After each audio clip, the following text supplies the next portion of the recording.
The movie begins in a small town called Eddington in the city of New Mexico. Joe, Sheriff Joe Cross, who is responsible for protecting the town, is sitting in his car watching a video of tips and solutions on what to do if a wife refuses to have children and how a husband can convince her. At that moment, 2 officers from the Native American police of the Pueblo tribe arrive and warn Sheriff Joe that he must wear a mask and respect the rules of their town, informing him that he is now outside his own jurisdiction and has no choice but to follow their regulations. This is despite Joe's refusal to wear the mask because he believes there is no pandemic at all. In the end, however, the Native American police manage to convince him to put on the mask. After they leave, Michael, Joe's deputy, contacts him over the radio and tells him there's a break-in happening at the town's bar and that he needs to handle it. Joe heads there to solve the problem, arriving to find Mayor Ted talking with his associates about a data center project they want to open in the town and how to resolve the conflict with citizens who oppose the construction. The mayor asks Joe to prevent a homeless man from entering. And from this very first interaction between Joe and Mayor Ted, we understand there's hidden animosity between them. Joe tries to force the homeless man to leave, but the man walks in, knocks Joe to the ground, then leaves him and runs off. When Joe goes home, he finds his mother-in-law, his wife's mother, asleep with her laptop open to conspiracy theories. He then goes to his wife Louise, who enjoys making cotton dolls. Louise's personality is a bit strange and different from that of a typical wife, as she treats her husband badly and without affection, even forbidding him from getting close to her, making it clear that she likely has a psychological condition. The next morning, we see Joe preparing breakfast with his mother-in-law, whose name is Dawn, and she tells him that the pandemic is fabricated and the work of certain people who created it.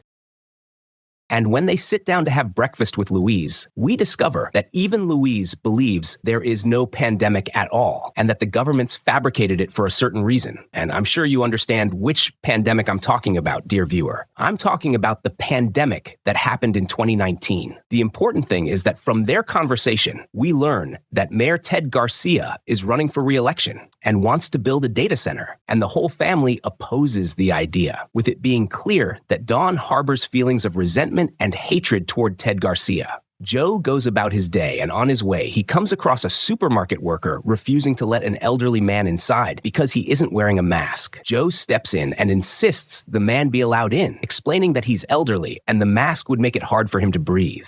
A little later, inside the supermarket, security ends up escorting the old man out. Then they go to Joe and tell him that unless he wears a mask, he'll have to leave just like the elderly man. Ted intervenes, tells the security guard to leave, and tries to convince Joe that he has to wear the mask. But Joe replies that there is no law forcing him to wear one, and that if they want to make it mandatory for him, they would need to pass a specific law in Congress. Joe then takes the groceries that the old man had placed in his cart, pays for them himself, and goes outside to hand them to him. A very noble act from Joe. They take a picture together, and Joe notices the man has posted it on Facebook. A little later, Joe stops in his car and records a video saying he has decided to run for mayor because he sees that citizens are being forced to do things they don't agree with. Their town doesn't have any virus, yet the citizens are still being forced to wear masks. Joe talks about himself, saying that he has asthma, and that if someone with asthma wears a mask, they lose consciousness, and yet the rights of vulnerable people like him are not being protected.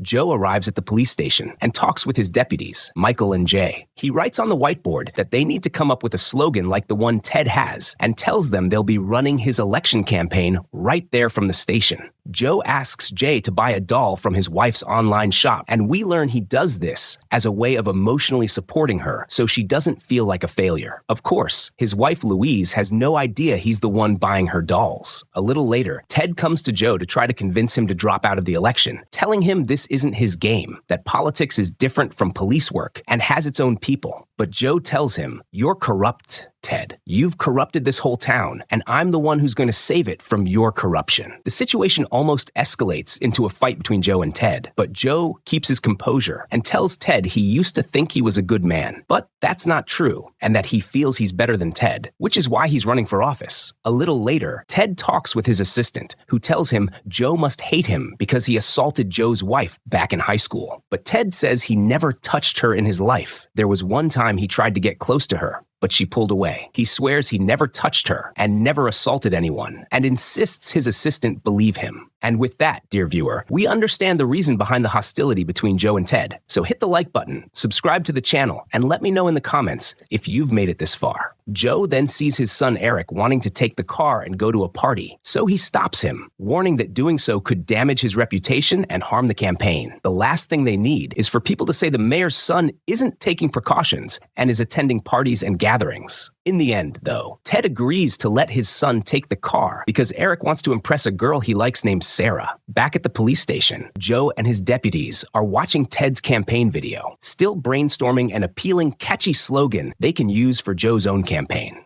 At night at the party, we see a boy named Brian who likes Sarah, the same girl Eric is interested in. He goes to talk to her to get her attention, trying to impress her by claiming he's read the book she's holding and that he thinks the same way she does. He steps away to get a beer, but when he comes back, he finds Eric standing with Sarah, talking to her very intimately. Sarah's friend tells him that Sarah is just trying to make her ex-boyfriend Michael jealous. And of course, dear viewer, Michael is Joe's deputy, so pay close attention because the events are about to escalate from here. Michael sees the photo of Sarah and Eric on Instagram, and it's clear he's feeling jealous. Joe talks with Michael, and we learn that Michael's father was also a sheriff at the station, and Joe used to be his deputy. They finish talking, and Joe heads home. He calls out to Louise, but she doesn't respond, and he notices she's been watching his campaign announcement video on her laptop. He also sees that she's been following the blog of a man named Vernon, who talks about conspiracy theories, one of which claims that wearing masks has made child abduction easier than ever before. Joe notices that Louise seems unusually captivated by Vernon and is giving him more attention than normal. He goes to bed, then wakes up in the morning to Louise and Dawn coming in through the front door. Louise refuses to talk to him and shuts herself in, so he tries speaking to her through the glass door, telling her he's running for office for their sake. But Louise reminds him of what her therapist said, that she must avoid any kind of mental stress. Now, with the entire town focusing on them, she'll only get more anxious. Her mental health will deteriorate and her condition will worsen. In the end, Joe manages to convince Louise to have dinner with him that night. After that, we see that Joe's campaign slogan is "Let's breathe fresh air together," and he begins walking around the whole town, speaking through loudspeakers about how bad Ted Garcia is, and that Ted is going to build a data center to develop artificial intelligence operations, which will take job opportunities away from citizens and farmers, and will also invade their privacy by collecting all their personal data. According to Joe, not me, dear viewer. This completely goes against personal freedom and respect for human beings. I'll leave it to you to share your opinion in the comments. Eric rides his bike alongside Joe and tells him, "You're mad at my dad because he used to be with your wife." This makes Joe sad, and he asks Michael to edit out the last part from the video. On their way, they come across a group of young people gathered with Sarah, holding signs that say, "Black Lives Matter." They're also protesting police policies after the assault on a black citizen, and they're demanding the complete abolition of the police department. But Joe talks to them logically, telling them not all police officers are bad, and that if the police withdrew, chaos would take over the country. Still, Sarah tells Michael, "You have to be with us," on the assumption that he should support them because he's black, dear viewer. Later, Joe and his deputies watch the George Floyd video at the station and understand why the young people were gathered like that. From their conversation, we see that Michael is angry about what happened, while Joe and Jay don't seem to care much. On the protesters' side, we see the complete opposite. The homeless man has frightened them into submission, which serves as a metaphor for what would happen if police officers withdrew from their work. What's strange is that we also see Brian join the group solely to impress Sarah and get her attention. The cause itself doesn't matter to him. He just wants to get closer to Sarah, who in reality is a provocative TikTok girl who dances and undresses in her videos. When Brian is at home with his mother and father, he demands rights for black people, and his father says to him, "Son, are you crazy? You're white." As he had promised, Joe prepared dinner and was waiting for Louise, but she came very late and not alone. With her were Dawn and 3 people he was seeing for the first time. The first was Vernon, whose blog Joe had seen before, and the other 2 were the couple Will and Nicolette. Joe was shocked because this was supposed to be a romantic dinner for just him and Louise, but he welcomed the guests anyway. After a while, Dawn told Vernon that this picture was of Louise's father, the original sheriff, who had died suddenly while Joe was with him. Vernon began by saying that his father was not a good person and that he used to abuse him a lot when he was young. This caused his mental health to suffer, and he had to undergo years of psychological rehabilitation therapy until he eventually eventually got better and devoted his life to defending children's rights. Louise was deeply moved by Vernon's words and lost control of her emotions, and it was clear that she had suffered from the same thing when she was young. Strangely, Joe had thought Ted was the cause, but the reason is still unknown until now, because Louise was affected when Vernon spoke about his father, while Ted had lived with them in town for a long time and she had never gotten this upset when she saw him.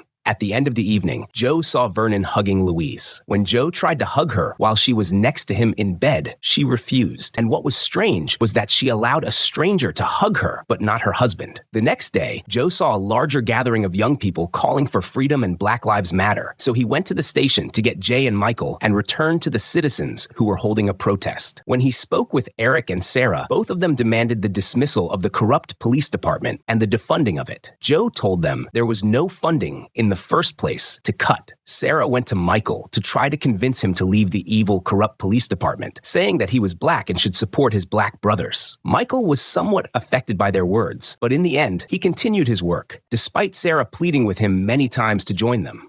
Joe tries to calm them down and says to Eric, "Your father is corrupt. What are you doing here?" Eric replies, "My father is corrupt because of what he did to your wife." Right? This makes Joe angry, but in the end, he controls his temper. At night, Joe holds a meeting for his election campaign, with Jay filming a video to post online. Joe tells them that he ran for office because Ted Garcia is a corrupt man, and there's a truth they all need to know, one he can't hide any longer. He tells them that when his wife was 16 years old, Ted Garcia assaulted her and got her pregnant. This put her in a lifelong emotional crisis, and also made her never want to get pregnant or have children again. Joe says he has spent his life wanting a son to carry his name, yet he has never been able to convince his wife, and all of that happened because of Ted's assault when she was young. He ends by asking them to elect him over Ted Garcia to protect their town. The next day, while Brian is at the protest, Eric sends him a photo of himself with Sarah, and Brian in turn sends it to Michael, Sarah's ex-boyfriend, who at the time is practicing shooting at the range. That night, Joe, while at work, is shocked to see Louise with her suitcase, leaving the house and walking away with Vernon. When he wakes up in the morning, he's stunned again to find that Louise had posted a video 5 hours earlier declaring that Ted Garcia never assaulted her or even came near her, clearing him of all the accusations her husband had made against him. At that moment, Jay calls Joe to tell him that Ted is hosting a party at his house. Joe goes to the party, turns off the screen that's playing, and also shuts off the music before leaving. Ted turns the music back on, slaps Joe in the face, and strangely, Joe doesn't react at all. He just decides to walk away. Joe returns to the bar and finds the homeless man has broken in and is drinking from the available bottles.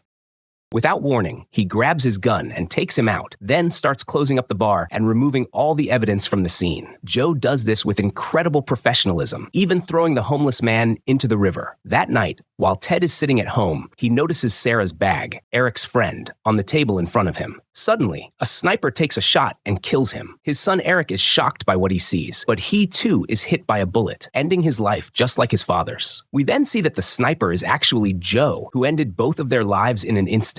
Just like with the homeless man, he enters the house and erases all traces of the crime with high-level expertise. However, he makes one mistake that could cost him everything. He writes on the wall in his own handwriting, "No justice, no peace," as a way to mislead the investigation and make it appear like a politically motivated crime. We understand this the next day when he goes to the scene to investigate. There, Native American law enforcement officers from the city of Pueblo are present. Joe objects to their presence, insisting that this is his town, but the native officer explains that the crime took place on neutral ground between the two towns, meaning it's within their jurisdiction to take part in solving the case. Joe finishes the crime scene investigation and goes to question Sarah. He tells her they found her bag at Ted's house and that she had posted online calling for citizens to arm themselves, which makes her a possible suspect. Sarah denies all the accusations against her. Later, Joe holds a press conference to talk about what happened, saying that an evil, unjust person committed this act against Ted, their mayor. While admitting he opposed some of Ted's actions, he says he supports peaceful solutions and is against any form of violence. But while Joe publicly paints himself as the angel in this story, in reality, he is the devil. As this unfolds, we see a plane in the sky carrying unidentified individuals.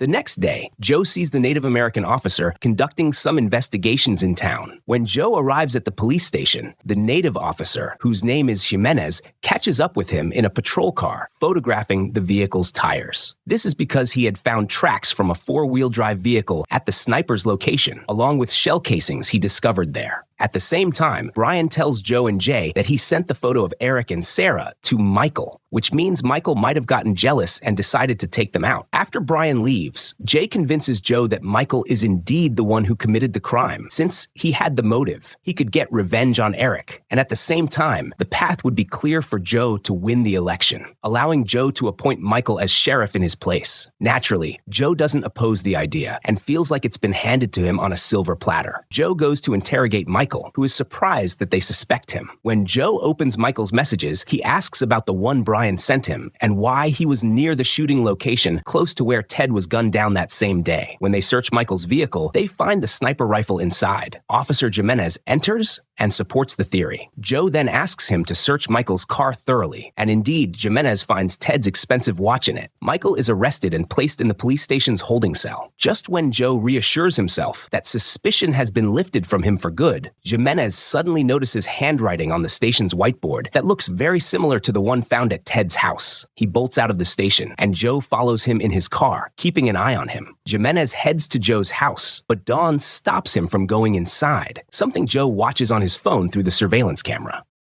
Joe returns to the police station and finds that the evidence has been burned and that Michael has managed to escape from his cell. He goes to the spot where Jay had found him earlier, and Michael is standing there in a strange way, silent and unmoving. The whole place reeks of gas, and a drone is filming from above. Michael tries to signal to them that there are people who did this to him, warning that if he speaks or moves, they will shoot him. Jay approaches, and Michael tries to tell him not to, but Jay gets too close and a massive explosion occurs, killing Jay instantly and leaving Michael injured. Joe is left thinking his own life is over. The mysterious group responsible for this writes the words, "No peace," in fire. Joe tries to engage them with his pistol, but they open fire on him and flee. He returns home and finds Dawn, telling her that a shadowy group is after him, and also confessing that he was the one who killed Ted. At that moment, an unknown number calls Joe. When he answers, shots are fired at him, revealing that they were able to pinpoint his location from the call. Strangely, we as viewers still don't know who this mysterious group is or why they're after Joe, especially since he's white like them. Joe keeps running until he reaches a gun store, where he grabs an automatic weapon and opens fire on the gang. By accident, he shoots Jimenez, and the gang finishes him off. Joe keeps moving from place to place, engaging in firefights with members of the mysterious group, until suddenly his weapon runs out of ammo. A shadowy man approaches and strikes him on the head. At that moment, Brian appears and manages to save Sheriff Joe, capturing everything on video. Brian becomes a national hero for what he did, gaining huge fame on TikTok. He even starts dating a new girl, gets rich, and becomes a public figure. Eventually, the town celebrates the grand opening of the new data center, attended by Joe, now paralyzed, confined to a wheelchair, and unable to move. Jimenez's life has ended, and Michael is now the town's new sheriff. In the film's closing moments, we see Dawn and a nurse taking care of Joe. Online, Joe and Dawn see that Louise has married Vernon and is pregnant with his child. The movie ends with Dawn putting the immobile Joe to bed, then lying beside him, only for the nurse to bizarrely climb in and lie down next to her. And here comes the big question, dear viewer. Is Joe truly a corrupt man who eliminated both Michael's father and Louise's father to take their places? Or is he an innocent man forced by circumstances to kill the drifter, Ted, and his son? In my personal opinion, Joe is corrupt. He killed both Michael's father and Louise's father when he was destroying evidence to cover up the drifter's death. He did it with a cold, methodical manner, suggesting it wasn't his first time. This makes him the real villain who manages to present himself as innocent. And one last quirky question. How can a villain be using an iPhone? Isn't Apple supposed to forbid bad guys in movies from using their products? Share your thoughts in the comments. Love you all. Goodbye.